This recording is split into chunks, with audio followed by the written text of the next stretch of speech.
Welcome to Road Reviews. I'm Chase Lee and I'm here to review 12 Years a Slave.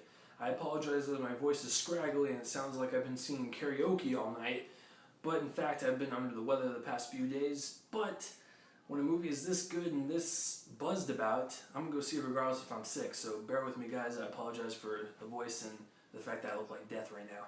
Alright, so 12 Years a Slave is about Solomon Northup, who is a free black man that lives in New York, and he has a wife, he has 2 kids, and he is duped and sold into slavery. And we basically follow his journey until he eventually is gotten out of slavery, which essentially he's in there for 12 years. So let's get this started. I'm sorry, I just got done watching it, so I have a lot to talk about. Alright, so the directing. Steve McQueen, this guy, he made Shame last year, and it also stars Michael Fassbender, and it's about sex addiction.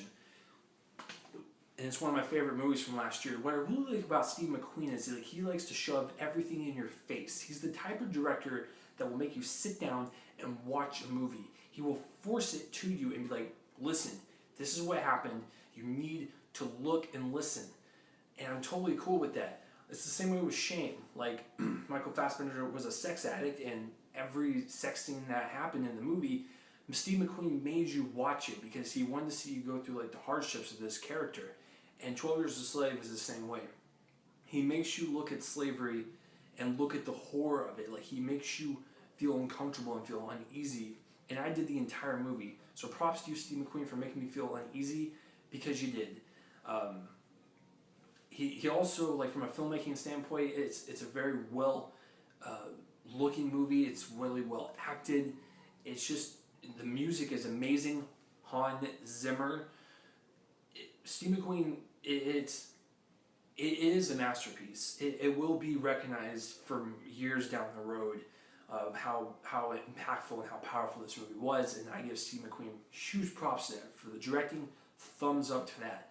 The acting.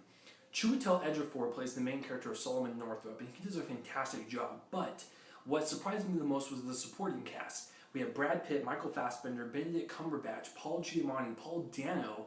These are just some of the names. These guys kill it as their characters. They are so despicable and so disgusting. Like, it makes me want to punch them in the face. Towards the end of the movie, like, I wanted to hit Michael Fassbender in the face so bad, but I was just like, you know what? That's what's great about him. He's such a great actor that he can, like, convince me to hit him. Michael Fassbender is disgusting. He's the most despicable thing I've seen on film this year, past 5 years. Paul Dano is really bad. Paul Giamatti is just as bad. Benedict Cumberbatch is kind of like half and half. He's like kind of evil, but kind of nice. He's still got like the heart of gold. He still wants to like help everyone out. Brad Pitt's the good guy, and he actually helps Solomon out of his crisis. The acting is so strong in this one. Someone has to get nominated. Like, I don't care who, just someone has to. The cinematography, it looks great.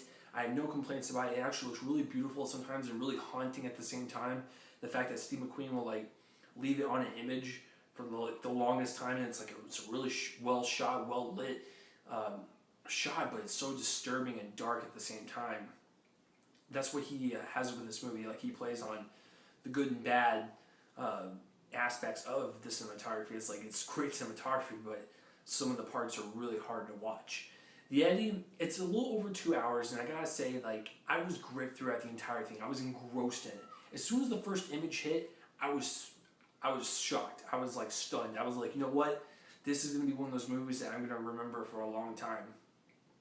And so overall, I'm gonna give 12 Years a Slave a 9 out of 10. I really enjoyed this. From a filmmaking standpoint, this is a really well done movie. The only reason I don't want to bring it to a 10 is because maybe this is what Steve McQueen wanted, but I feel disgusting after watching this. I feel so dirty. I just want to walk outside and like do some charity work or something. It makes you feel really bad, and I don't know. I could bump it up to a 10 out of 10, but it's so good that like I can't even read it. I'm just gonna go. I'll go in the middle. I'll go 9.5. 9.5 out of 10 is a strong number for this, because this is one of those movies that you're never going to forget. It is powerful, it is impactful, people need to see this. Would I recommend this to people? it's hard because it's a really strong, disturbing movie at sometimes. You know, it's really hard to watch. Like I couldn't even watch it, and I've seen a lot of stuff.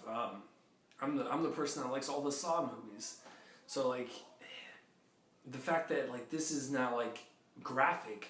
Well, I mean it's still graphic, but like it's still like dark and disturbing the way like slavery was, and like it's real though, and that's what Steve McQueen wanted you to feel, is that like this is real, it never forgets, and I applaud him for that. So 9.5 out of 10. It's one of my favorites of the year. It's very powerful. If you're into films, if you're a film buff, go see it. If you're a normal person and you are not sure, good luck if you want to go see it.